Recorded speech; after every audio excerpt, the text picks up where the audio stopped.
احمدہ ونصلی علی رسولہ الکریم۔ ایک سوال ہے کہ سلیمان علیہ السلام کے تخت کے بارے میں، کہ اس کے بارے میں سنا ہے کہ جب ان کا تخت لگتا تھا تو اس پر 6 لاکھ کرسیاں لگتی تھی، ان میں سے 2 لاکھ پر صرف جنات کے علماء بیٹھتے تھے، تو باقی 4 لاکھ کرسیوں پر کون لوگ تشریف رکھتے تھے؟ یہ سوال ہے۔ الجواب حامدن و مسلین اما بعد۔ حضرت ابن ابی حاتم رحمۃ اللہ علیہ نے حضرت سعید بن جبیر رضی اللہ عنہ سے نقل کیا ہے کہ اس تخت سلیمانی پر 6 لاکھ کرسیاں رکھی جاتی تھی،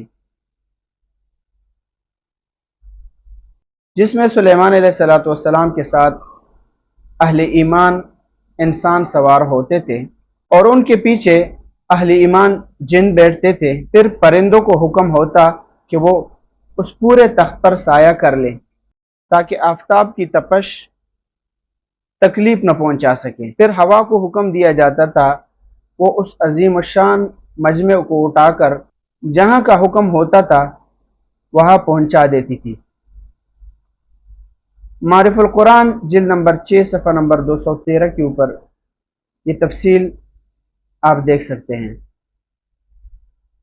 اسی طرح علامہ قرطبی رحمۃ اللہ علیہ نے ذکر کیا ہے کہ 4 لاکھ کرسیاں تخت پر رکھی جاتی تھی، پھر مراتب کے اعتبار سے انسان اور جنات بیٹھتے تھے، جس کا جتنا مرتبہ اسی کے مطابق وہ قربت حاصل کرتا تھا، اور صبح کے وقت بیت المقدس سے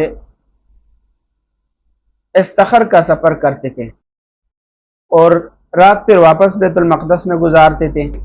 اسی طرح تفسیر قرطبی کے اندر بھی موجود ہیں۔ تفسیر ابن ابی حاتم جلد نمبر 9 صفحہ نمبر 2855 مکتبہ نظار مصطفیٰ سے چھپی ہے۔ اس کے اندر ہے عن سعید ابن جبیر قال کان یوضع لسلیمان 300,000 کرسی فیجلس مومن الانس مما یلیہ ومومن الجن من وراءہم ثم یؤمر الطیر فتظلہ ثم یؤمر الریح فتحملہ قال سفیان فیمرون علی السنبلۃ فلا یحرکونہا۔